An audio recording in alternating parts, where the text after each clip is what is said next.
우리가 나누고 있는 로마서는 매우 체계적이며 논리적인 그런 성경으로 유명합니다. 그런데 우리가 이제 9장에 왔습니다.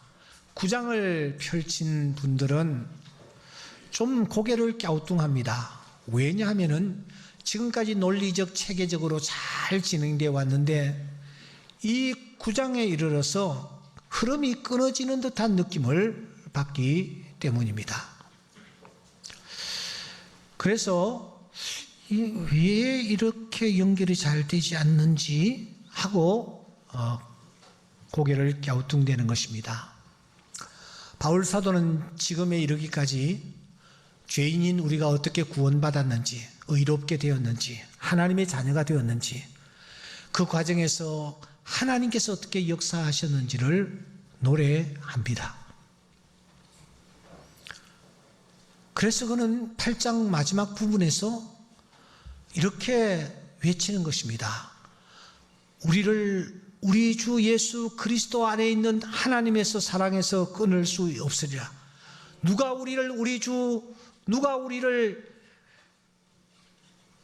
그리스도의 사랑에서 끊겠는가? 우리 주 예수 그리스도 안에 있는 하나님의 사랑에서 끊을 수 없으리라. 이렇게 그는 희열에 찬 음성으로 선언하다시피 하는 것입니다. 그런데 이어지는 9장 1절은 어떤 내용입니까? 내가 그리스도 안에서 참말을 하고 거짓말을 아니하노라. 나에게 큰 근심이 있는 것과 마음에 그치지 않는 고통이 있다.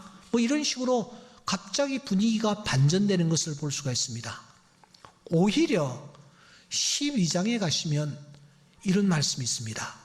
그러므로 형제들아, 내가 하나님의 모든 자비하심으로 너희를 권하노니 너희 몸을 하나님이 기뻐하시는 거룩한 산 제물로 드리라. 이는 너희가 드릴 영적 예배니라. 그래서 학자들은 오히려 9장보다는 12장이 8장의 내용을 받는 말씀이라고 보는 것입니다. 12장이 훨씬 더 자연스럽기 때문입니다. 여러분, 이런 사실을 바울이 몰랐을까요? 바울이 이 내용을 모른 채 9장과 10장과 11장의 내용을 썼을까요? 분명히 그는 알고 있습니다. 그런데 왜 바울이 갑자기 8장에서 9장의 이 이스라엘의 구원 문제를 지금 다루고 있는 것일까 하는 것입니다. 아시는 대로 바울은 이방인들을 구원하기 위한 일꾼으로 부름을 받았습니다. 그는 이 귀한 사역을 아주 중요하게 생각했고 생명을 바쳐서 그가 헌신의 힘을 쏟았습니다. 우리 교회에서 제자 훈련을 받는 분들은 바울 사도가 1차, 2차, 3차, 4차, 우리는 5차까지 바울이 선교 여행을 했다고 생각합니다. 그 과정들을 지도를 그려놓고 지도에서 지명을 표시하고서는 그곳에서 계속 우리가 연필로 바울의 행적을 더듬어 나가곤 합니다. 안디옥에서 이 바울 사도가 파송을 받았죠. 거기에서 그가 1차 전도 여행은 사도행전 13장부터 15장까지 있습니다. 구브로라는 섬을 거쳐서 저 터키 지방 위쪽으로 돌아서 다시 안디옥으로 들어오는 그런 행적이었습니다. 2차 전도 여행도 역시 안디옥에서 출발합니다. 그러나 이번에는 저 북쪽으로 육지로 그가 올라갑니다. 저 육지로 올라가서 빌립보를 거쳐서 데살로니가, 아가야, 그리스, 아테네 지방을 거쳐서 긴 여행을 거쳐 예루살렘을 향하여 그리고 다시 최종 안디옥까지 돌아오는 여행의 일정이 16장, 17장,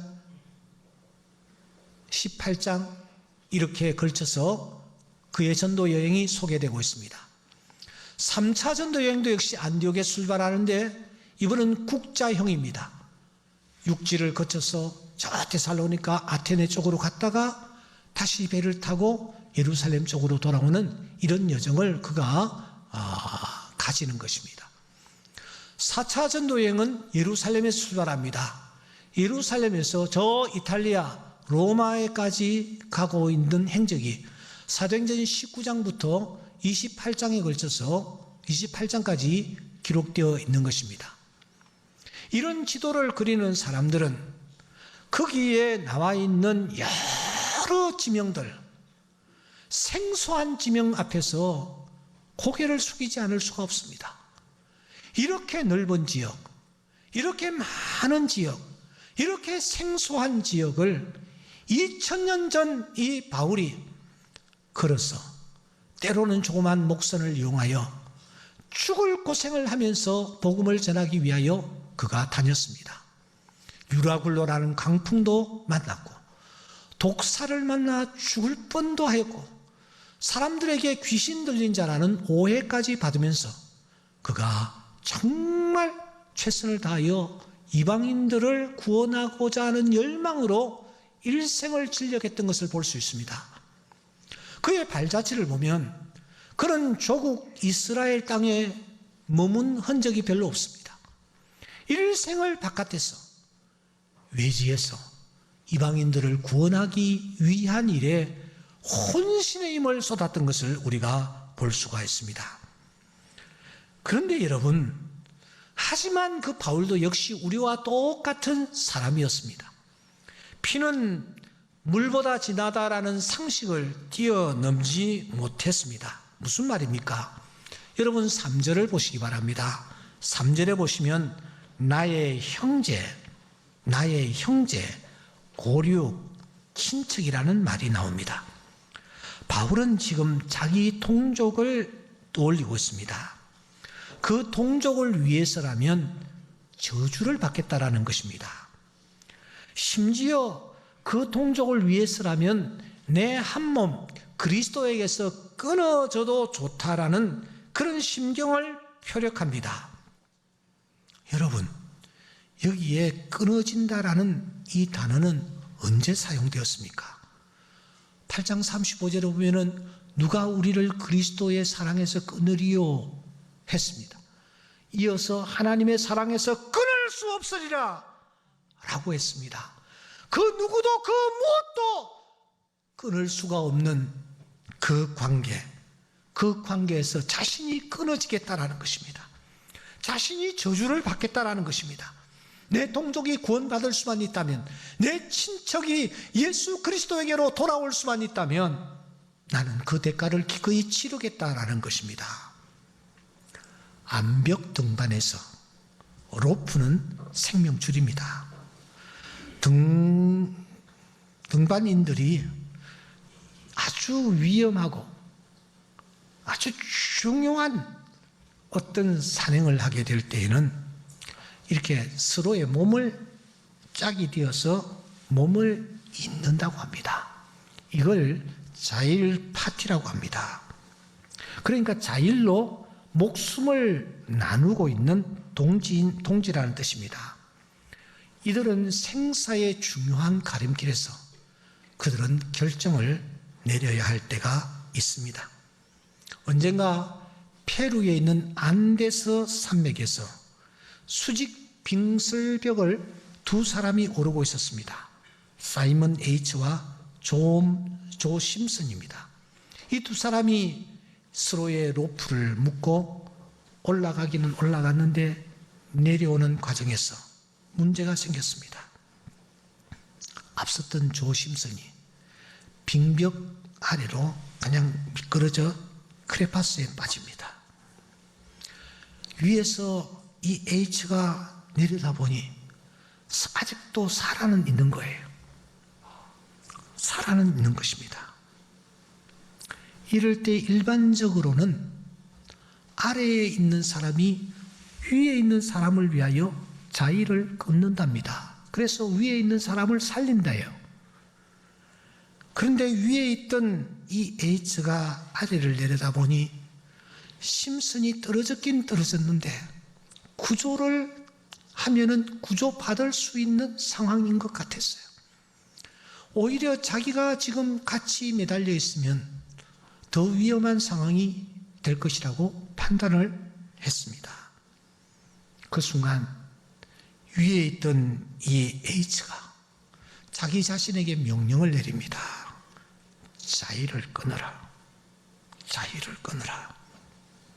칼을 로프에 갖다 대자 로프는 툭 하고 끊어졌습니다. 그 일로 말미암아 친구 존은 기적적으로 생還을 했습니다. 하지만 정작 자신은 더 이상 이 세상이 사람이 아니었습니다. 이게 끊어지는 것입니다. 우리가 오늘 이 본문을 통해서 아주 중요한 사실을 여러분 정리하고 돌아가셔야 합니다. 여러분, 구원의 감격과 기쁨이 있습니까? 구원의 감격과 기쁨이 나에게 있다면, 구원의 확신이 정말 나에게 있다면, 나에게는 동시에 고통이 있어야 된다 하는 것입니다. 그가 진정으로 구원을 받았다면 그에게는 고통이 수반되어야 합니다. 그것도 보통 고통이 아니라 끊어질지라도의 고통 말입니다. 그것도 한 개가 아니라 두 종류의 고통이 구원의 확신을 가진 자에게는 반드시 있어야 된다라는 것입니다. 그 중에 하나가 무엇입니까? 로마서 7장의 고통입니다. 저는 이것을 7장의 고통이라고 명명하고 싶습니다. 구원의 확신을 가진 사람, 구원받은 사람은 이 7장의 고통이 있어야 합니다. 우리는 7장에서 고통하며 신음하고 나아가 탄식까지 하는 바울을 만납니다. 그가 누구입니까? 하나님을 믿고 예수 그리스도를 구주로 고백한 자입니다. 그가 누구입니까? 교회의 지도자입니다. 그가 누구입니까? 선교사입니다. 그가 누구입니까? 일생을 결혼까지도 하지 아니하고 하나님의 나라를 위하여 진력한 사람입니다. 그가 누구입니까? 성경까지 기록한 사람입니다. 그런데 말이죠, 그럼에도 불구하고 그 안에 여전히 남아있는 죄성 때문에 죄와 싸우고 있는 것입니다. 그러면서 자신이 죄에 끌려가고 있는 자신의 모습을 5가지로 고발을 하고 있는 것입니다. 내가 나를 고발합니다. 우리는 이 5가지를 나눈 바 있습니다. 그는 이렇게 고백합니다. 나는 여전히 죄의 포로가 되어 있다. 나는 여전히 하나님이 미워하시는 것을 행하고 있다. 나는 여전히 죄와 함께 동거하고 있다. 나는 여전히 선을 행하기는커녕 악을 행하고 있다. 나는 여전히 죄의 법에 끌려갈 때가 훨씬 많다. 이렇게 바울이 자기 자신을 고발합니다. 이때가 언제입니까? 중생한 후입니다.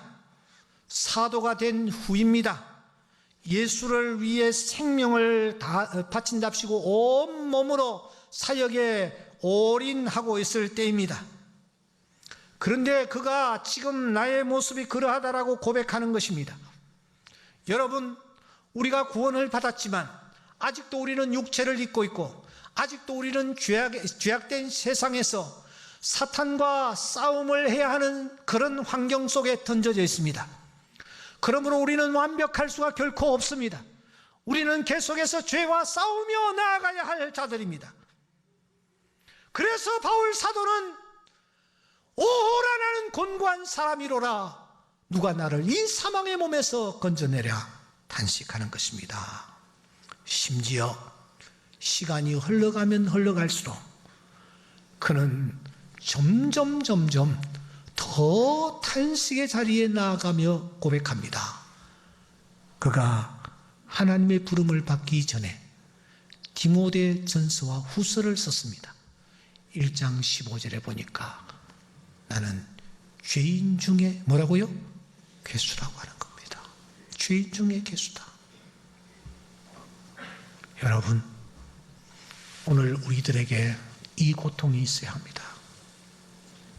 구원을 받았답시고 죄 용서함 받았답시고 아무 죄책감도 없이 아무런 탄식과 고통도 없이 나는 죄사함 받았어. 내 죄는 용서함 받았어. 무슨 일을 행해도 전혀 끓일 것이 없다라는 식의 하루하루는 어쩌면 그 사람은 구원받지 못한 자인지도 모릅니다. 정말 구원받은 자라면, 중생한 자라면 영적으로 민감한 거예요. 고통이 있는 것입니다. 내가 이 정도 받게 되지 않나? 내가 하나님을 믿는 자로서 이 정도 받게 되지 않느냐? 한 탄식이 우리에게 있어야 합니다. 그것이 7장의 고통입니다. 여기에서 멈추어서는 되지 않습니다. 우리는 8장 다음에 등장하고 있는 9장의 고통, 이 고통이 오늘 우리들에게 있어야 합니다. 여러분, 바울이 지금 8장 다음에 이 9장에서 그의 큰 고통을 우리에게 표출하고 있습니다. 그게 무엇입니까? 아직까지 구원받지 못한 형제와 고륙과 친척들에 대한 안타까움의 고통입니다. 이게 큰 응어리로 가슴을 멍들이고 있는 것입니다. 아직 구원받지 못한 영혼, 그 영혼 때문에 마음 아파하고 있다라는 것입니다. 왜 이런 아픔이 있어야 합니까? 계시록 21장에는 구원받은 자들이 누리는 기쁨이 상세하게 묘사되어 있습니다. 모든 눈물을 다 씻겨주신대요. 사망이 없대요. 애통하는 것이나 곡하는 것이 없대요. 아픈 것이 다시 있지 않대요. 이건 문자적임과 동시에 여러분, 이것은 굉장히 은유적입니다. 최고의 상태에 있게 된다는 것입니다. 하지만 부자와 나사로의 비유는 또 무엇을 시사합니까? 누가복음 16장에 보면은 이 부자가 불꽃 가운데서 괴로워하고 있는 것을 볼 수 있습니다. 그 고통이 계속되는 상황 속에서 부자는 누구를 떠올립니까? 그렇습니다. 자신의 혈육과 고륙과 친척들이었습니다. 그는 이렇게 말합니다. 내 형제 5이 있습니다. 이 사람들 이 고통받는 곳에 오지 않게 좀 해 주십시오. 우리가 세상을 떠날 때에 영원한 운명이 갈립니다. 부자처럼 음부에서 지옥으로, 여기에 나사로처럼 낙원에서 천국으로, 완전히 운명은 결정됩니다. 하지만 처소는 다르지만 상태는 부자나 나사로나 똑같습니다. 여러분, 내가 지금 낙원에 가 있는데 내 가족과 내 친지와 내 형제들이 불꽃 속에서 고통을 겪고 있다면, 그것을 내가 떠올리게 된다면 내 마음이 과연 어떠할까요? 행복할까요? 그러므로 우리는 8장을 중심으로 한쪽에는 죄와 나의 허물에 대한 탄식의 고통이 자리 잡고 있어야 하며, 또 한쪽에는 추구하는 영혼에 대한 안타까움과의 고통이 내 한쪽에 자리를 잡고 있어야 합니다. 골고다 예수님 중심으로 한쪽의 강도가 또 한쪽의 강도가 자리 잡고 있었듯이 말입니다. 우리의 가슴 속에 이 여러분 배라는 것이 2개가 놓여 있습니다. 콩팥이 2개가 놓여 있습니다. 난소와 고환이 두 개가 놓여 있습니다. 한쪽에 우리의 고통이 느껴져야 하고 한쪽에 또 다른 고통이 느껴져야 합니다. 십자가를 중심으로 두 강도가 나란히 매달려 있었듯이 그 고통이 오늘 우리에게 있어야 합니다. 오늘 밤이라도 주님께서 저 영혼을 부르시면 어떻게 될까 하는 데 대한 안타까움.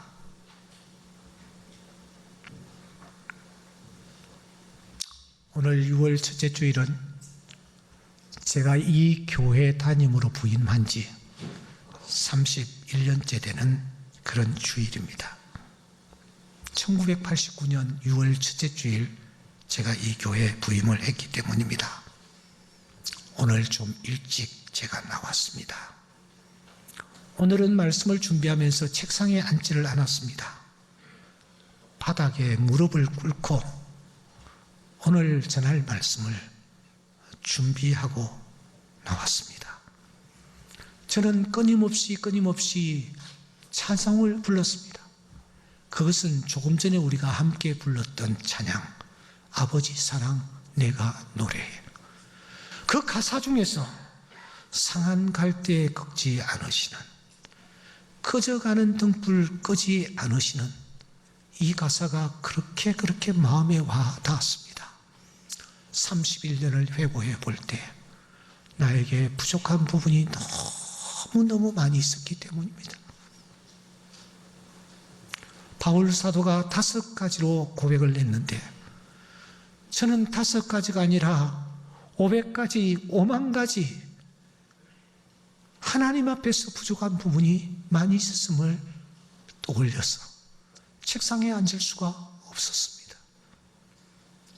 그럼에도 불구하고 여기까지 인도해 오신 하나님을 생각하며 아버지 사랑 내가 노래해, 아버지 은혜 내가 노래해, 찬양하지 않을 수가 없었어요.